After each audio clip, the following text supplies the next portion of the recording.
Hi, this is Andrew, and this is Keen On, the daily now.tv chat show with some of the world's leading thinkers and writers. Hello, everybody. It is Thursday, September the 21st, 2023. A couple of days ago, we did an interesting show with my old friend Gary John Bishop. He's a writer, kind of an online therapist, perhaps an online existential therapist for the boomer generation. He has a new book out, Grow Up, Become the Parent Your Kids Deserve. It's all about taking responsibility, becoming oneself. And as I said, he's a rather keen existentialist. He thinks we should all be reading Jean-Paul Sartre and becoming, I guess, existentialists ourselves. It's coincidental then that if Bishop is what I would call existential therapist for the boomer generation, today we're talking with a psychotherapist, writer, existentialist, also known as the millennial therapist, so a therapist for the other generation, for the kids. It's Sara Kuburic, and she has a new book out. It's called It's on Me, Take Responsibility for How You Live and Who You Become. And Sara is joining us from New York City, where she's doing an event tonight. Sara, congratulations on the new book. I know it was quite a trauma to write, as you acknowledge on Twitter.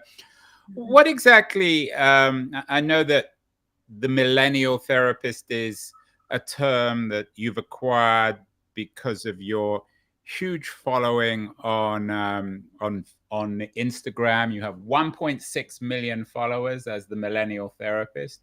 You're only following 239 followers. What exactly is a millennial therapist? Yeah. First of all, thank you for having me. Really excited for our chat. So the handle itself was sort of a spur of a moment. How do I acknowledge who I am? How do I hint at the fact that I'm a millennial. I might be connecting to other millennials. I'm living through the same things that other millennials are going through. At the time, I was living in the Middle East. I was traveling a lot. So I was really just trying to self identify with a handle so people got a better idea of who I was. And then eventually that turned more into millennials as a community sort of coming together on my platform. Is there a generational anxiety, Sara, a millennial anxiety, maybe compounded by COVID, but perhaps beginning at the beginning or first decade of the 21st century, maybe bound up with social media, a sense of dread, of Mm. foreboding, a lack of confidence in the self?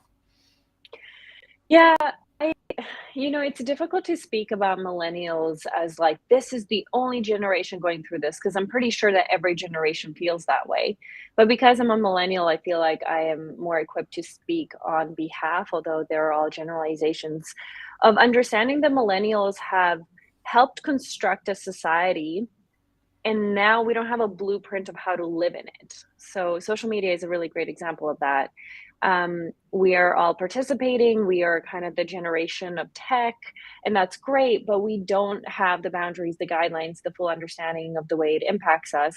And so we're just trying our best. I do think that particularly after COVID, that there's been an increase in existential anxiety in terms of answering questions, who am I and why am I here? When our distractions get taken away, and sometimes our distractions are our roles, such as work and chores and picking up your kids from school. I think you're realizing, wow, all of that is taken away, and I'm left with myself, and I'm not sure who the self is. I'm separated from the self. That's a kind of estrangement. Is that the existential dilemma at the heart of your book and your work? Yeah. So I talk about the concept of self loss. And that's a more, I would say, philosophical concept than psychological concept. But it's just a suffering that I've seen so often in my private practice, on Instagram, that I've personally experienced, that I wanted to give vocabulary to individuals to talk about the fact that there is a reality, or there is a type of existence that's really painful, and it happens when we're fully estranged from ourselves, when there is no resonance, no alliance with who we truly are. And I think it's, some people would identify as waking up one day and going, how did I get here? Like, I have this life does not feel like it belongs to me. I don't recognize myself in the choices that I'm currently making or that I have made. And there is this really deep sense of emptiness and isolation, when we find ourselves in the state of self loss.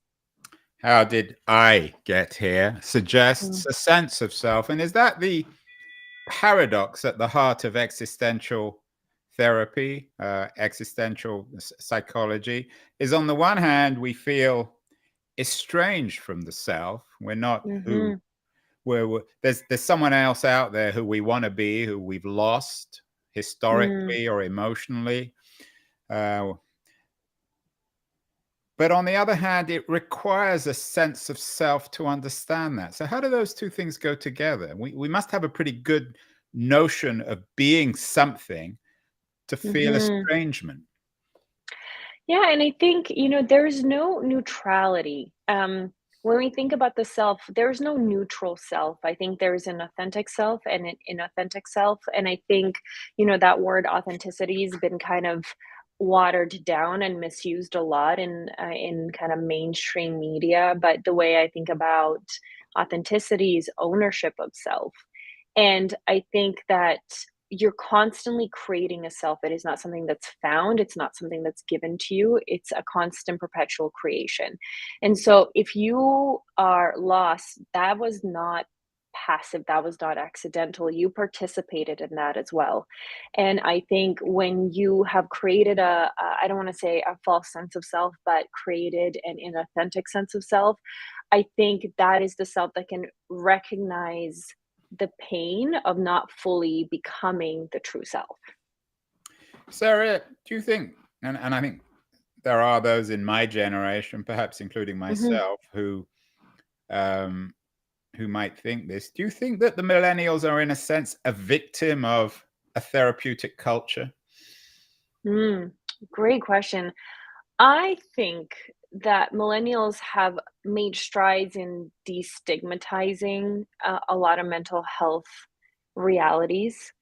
I think, however, that because it's been so popularized, but people don't have sufficient information at all times, it's been weaponized, it's been misused. And I do think that to an extent, there's a lot of millennials that feel a lot of anxiety of like, I should be doing more. I need to become a better version of myself. I need to, it's almost like taking themselves on as a project. And so, as much as I'm so happy to see this mental health movement, sometimes I'm also cautious about what it's doing and how sometimes little information can be more harmful. And people can misinterpret it and misuse it, and it can create a lot of expectations and pressures. And also in the space, everyone can talk about it, and sometimes it's really hard to differentiate who's the expert and who just has really strong opinions on the topics. One of the other intriguing things I think about our current moment is the millennial generation doesn't seem to have the same rebellious quality Mm, as the boomer generation. The boomer generation clearly rebelled against their parents, against the culture of their parents. The millennial mm, generation seems stuck in the sense of it doesn't even know, and I'm obviously speaking very generally here, but it doesn't even mhm, know how to rebel. Millennials dress in the same way as their parents. They sometimes even listen to the same music and read the same books as their parents. Is one of the mhm. issues or problems that millennials don't know how to rebel. Yeah, and I wonder why rebellion would be a positive thing. I'm wondering how you're defining rebellion. Is it just the process of differentiating themselves from the previous generation? Mm. Yeah, and it's funny. I brought this up with somebody else on the show, and they said, "Oh, you're such a boomer." And it's Mm, probably true. For me, rebellion is intrinsic to, if mm. not the self, certainly my generational self, whereas for millennials, it isn't. Yeah, I see what you mean in terms of if you're speaking to, like, a sense of conformity that millennials seem to feel like they have to embody, like, and we're seeing Gen Z, which I feel like are pushing against those norms. But, millennials, you'll see when we first started Instagram, everyone had the same filters and everyone was very manicured. And perhaps they didn't rebel, against their parents in the same sense. And maybe part of that is healthy as well in terms of trying to integrate previous generations and things that remind them of their parents and their upbringing into their current sense of self. But I also would push back in terms of millennials not rebelling or not doing something different. And the only reason for that is maybe a decade ago or maybe even, 5 years ago, millennials had a terrible reputation. We were the flaky, entitled, living in our parents' basement generation. And I think that we were so dismissed by our parents, by Gen X. And I think part of that was because we were rebelling. We weren't trying to get the 9 to 5 job. We were not trying to buy that house. We were not all trying to have children or have a dog. And I do think that there was a phase of rebellion that now has almost been forgotten, but that we all got um, flack from.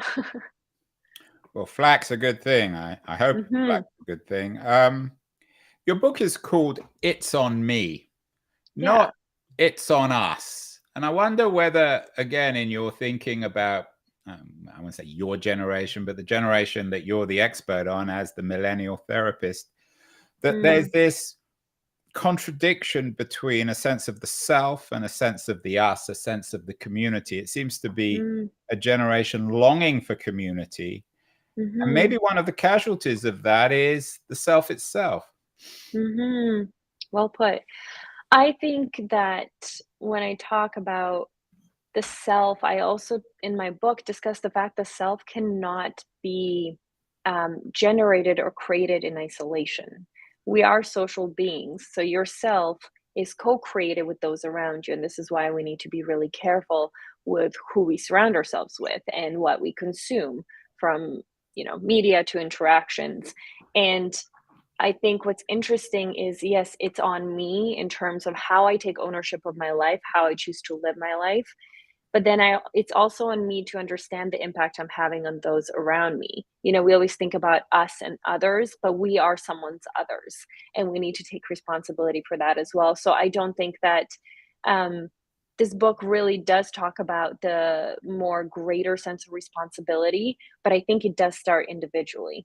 And if you can't take responsibility for your own bedtime, if you can't take responsibility for setting boundaries, while you're dating someone, chances of you trying to take greater responsibility are much slimmer. Tell me a little bit about yourself, Sarah. Mhm. I was struck with the first sentence in your biography. I was born in Yugoslavia and raised in Canada. So you were born in a country that no longer exists. Are Yeah. you in an odd way separated, and you call yourself a digital nomad? You go from place to place. You're in New York at the Mhm. moment. You're living after COVID or during COVID in Sydney, Australia. So you probably spend a lot of your life in airports and on aeroplanes. Um, Yeah. is your life itself a kind of an encapsulation of the very alienation that you write about in your work, in this separation from the self? Yeah. I think it definitely started off that way. So I was born in Bosnia during the war, and then we were refugees in Serbia. Where Then in the Bosnia? Vlasenica, Okay. it's Yeah, like we an had hour away from. another Bosnian Yeah. writer on the show. Oh, So yeah, so go. Sorry, go on. no, no, it's okay. Then we moved to Serbia, and we were there during the NATO bombings, which, is the conflict that I remember quite clearly. And then we immigrated to Canada when I was 9. And so I do think that there is a space of displacement. I think I write it in my book that I was all about self-preservation from a very young age rather than self-exploration or self-expression or self-awareness. It was really self-preservation. And I think that, in my 20s, where that's kind of where I dropped the reader in my first chapter, I realized how lost I was, and I wasn't even I had no idea. I didn't know what I didn't know. And I think part of that was definitely because of my upbringing and the way that I saw the world as a really scary space, that I had to be so vigilant, and it wasn't really about me, it was about just surviving. And in my mid 20s, I started to travel. So back to that theme, it's the first time I started traveling after immigrating to Canada, and I did it as a way to escape, yes, but I also did it as a way to have space. The life I created in Canada was not a life that I felt could hold space for me to figure out who I was. And so it was a little bit of both. And I think what started off as escapism, in all honesty, then became one of the most profound ways to figure out who I was, in terms of when you change cultures, languages, food, when everything around you is profoundly different, the only consistent thing you have is yourself. And I thought that that was a really fun way to get to know myself. And, and then it became a lifestyle. Then I started doing research and I started doing my doctorate in Austria. And then it just kind of evolved into something that I enjoyed. And I loved connecting with my friends all over the world. But I think it was such a huge part of me figuring out who I was.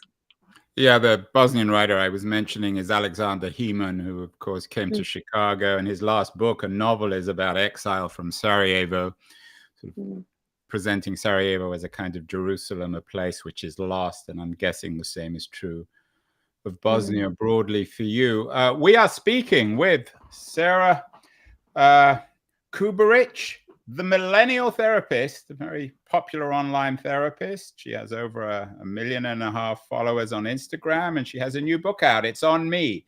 Accept hard truths, discover yourself, and change your life. I'm not sure it's entirely for millennials, but perhaps it is for a younger audience. We're going to take a short break now, Sara, and then I want to talk more specifically about the lessons in the book. I want to thank our supporter, Liberties, a quarterly journal of culture and politics. Going to run a short ad for them.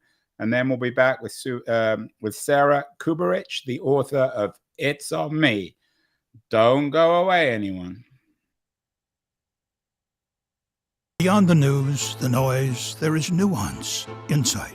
Liberties is not just a journal of ideas. It's a meteor of intelligent substance. It's the place to be for engaged citizens. Politics, opinion, substance. Liberties is a triumph for freedom of thought. A quarterly of urgency, of cultural exploration, of intellectual delight, of immaculate prose.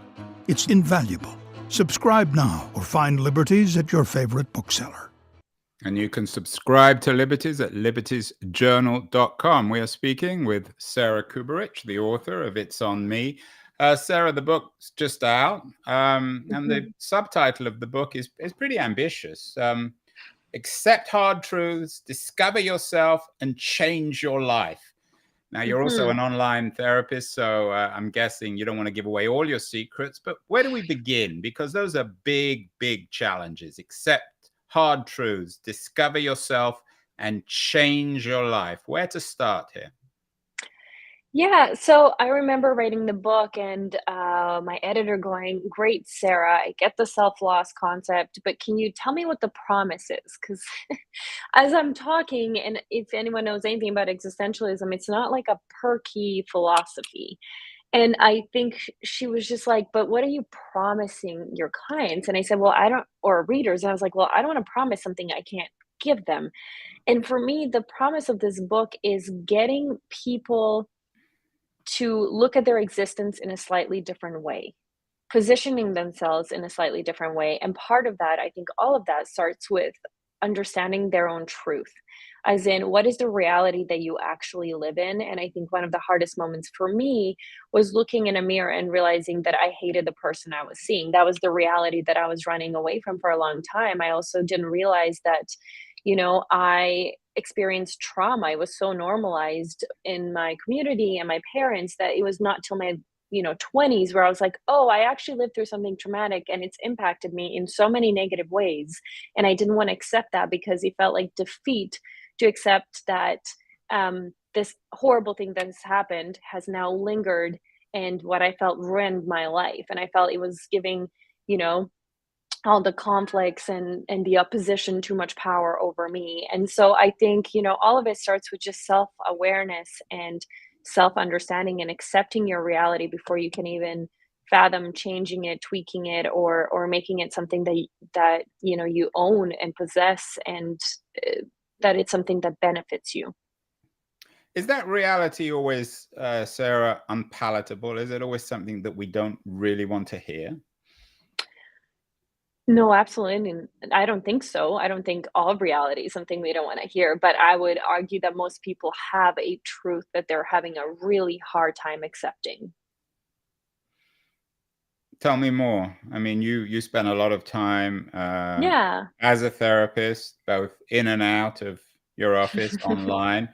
Well, what does that mean? Is it a truth that they're shameful of, that they're Yeah. and that It only they know? I mean, it can be. Generalizations like this are so difficult, but I think it can be a truth that would mean something has to change generally. Um, I think when you see, or it's a truth that you have more power and more responsibility and more choice and more freedom than you think you have. But it's anything, I find generally, that it's anything that goes, no, you can take the next steps. No, it is on you to make these changes. No, this is not the way you should be existing. I think it's anything that challenges our status quo that we generally resist. And then does that result in us discovering yourself? I guess you would call it your truth self, your true self, if you're accepting these hard truths. Um, Not necessarily. I think it matters what you do with these truths. I do think that the more information you have about the self, you're more likely to understand who you are, and then be more deliberate of constructing the self that you want. I think living within the truth makes that construction a lot more productive. But I think some people can see the truth and still not fully want to create themselves. Because again, it's not about finding who you are. It's not this preconceived notion of you already exist. All you have to do is look in the right places and you'll find it. That's just part of the equation. That's when you're looking at some hard truths, when you're looking at your past, that's just what has happened to you and what can inform you, but it does not define who you become. That's then up to you. And a lot of horrible things can happen. And, some people can get lost without terrible tragedies happening to them. And it's just because they've compromised their sense of self one too many times. They didn't realize they were compromising themselves. And so, they were acting in ways that were not in alignment with their morals or their values, or they were acting in ways that were disconnected with how they perceive themselves. And then they became really disoriented and confused. And so I think, if we look at the self as a construction, it's an ongoing process. It is not something that we do once, and your truth is your best friend. But just because you have the truth doesn't mean you'll choose to do something with it. Are we a rock, though? You suggest on the one hand, the self is something that comes into being. On the other hand, you talk about discovering our values. Is that having yourself, so to speak, and eating it?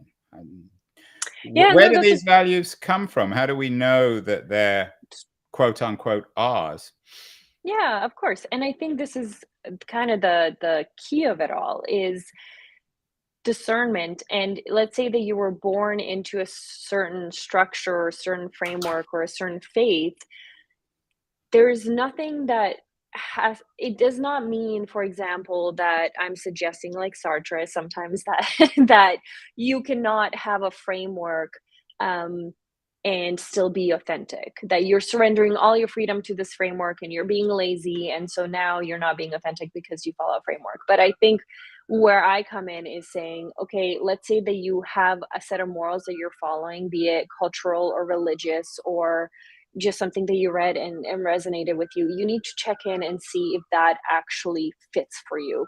is there a sense of rightness when you do that? How prone are you to live those values? So if you looked at your entire day, just basic activities that you did, can you look at values behind those activities? So an example I like to use is, let's say you're playing video games for 4 hours. People would be like, well, that was a waste of time. Not to this person. And if you're spending time doing anything, there's a very high likelihood there's a value hidden behind there. So is it self-soothing? Is it connection with other people? And I think our values are something that we live. And I think it's something that evolves as well. It's kind of like your values will change over time. The more information you have, the more life experience you have, and you will be able to recognize the alignment or the lack of. What about social media, Sarah? A lot of people see Mhm, social media as the problem. mhm, Maybe not so much with the millennial generation, but certainly with the X's and the Y's and so on and so forth. How mhm, does this fit in? Do you see it? I mean, you're obviously on the front lines of this. You are the millennial therapist on Instagram. You've got mhm, 1.6 million followers, so 1.6 million people on social media trust you. Is it the mhm. problem or the solution or both? Both. I am I think social media as a concept is a scary one, kind of crippling too if you really think about it, but I think you need to place responsibility where it's due in terms of if you're a consumer of social media, you need to understand that it's your responsibility to choose what you're consuming, to reflect on it, to take what fits and discard what doesn't. And that doesn't mean that if you're a creator, you have no responsibility. You have responsibility to create content to the best of your abilities that you think are going to try to help or inspire or whatever your motivation is. But I think social media in itself is not the problem. I think how we use social media is the problem. And I think a lot of us don't have, boundaries. I think a lot of people are using it as an outlet for their frustration. It's really easy to sit there and comment on someone's post, when you're anonymous. And so I think a lot of people are using it for outlets for very unhealthy things instead of dealing with it in a more productive way. And so I think this is why social media is becoming an issue. It's like we don't have the blueprint that I was kind of talking about. Like millennials, we're the social media generation, but we don't have the blueprint of how to use it in a healthy, constructive way. But I've made some amazing friends through social media. I made some great connections through social media. I'm hoping that I've helped people through social media. And so I can't believe the social media itself is the problem. Your business and your book is reducing this estrangement from the self, Hmm. reuniting us, if you like. Uh, what's the difference in feeling? You seem to know both this estrangement and perhaps the reunification. How does it feel different? Hmm. I like the word reunification. I think it's beautiful. And I talk about embodiment. And I think to feel embodied is something I hope for everyone. I think it's a sense of rightness, a sense of fullness, and a sense of ownership more than anything. It doesn't mean that there's no mistakes. It doesn't mean that you don't act inauthentically, but it means that you take ownership of your mistakes, of your connections, of your ideas, of your thoughts, of your words. And there's something so incredibly liberating about that. I think, freedom is something that scares us, and too much freedom feels overwhelming. But I think when you can take responsibility for how you use your freedom and really lean into the choices to create a sense of self that you want, it's a really powerful experience. And I think that there's no solution to life. There are no 5 easy steps to make sure that you're happy. But I do think that there is a sense of fulfillment that comes from taking ownership for your life. Do you think that your generation is over preoccupied with the self? No, I think that we need to be more self-centered, and when I say that, I don't mean more self-serving or more selfish or more. Yeah, what it means is that we Self-centered, you said. self-centered in terms of this is how I define it. It's like paying more attention to the self. I do think that a lot of us, especially with social media, are externally focused, and then our sense of self is just kind of a manifestation or a consequence of how we're trying to deal with the external world.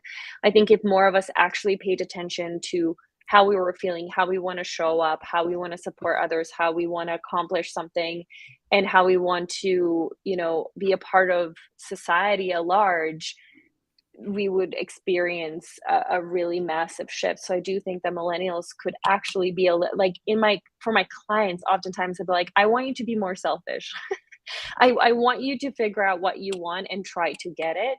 Obviously, not in a malicious way, and these are all contextual based conversations. But I think it's really fascinating to see how many millennials self betray and how many millennials try so hard to be a part of a community and part of belonging to an extent that actually ends up harming their sense of self. Final question, Sarah. I know you've got to run for an event. Yeah.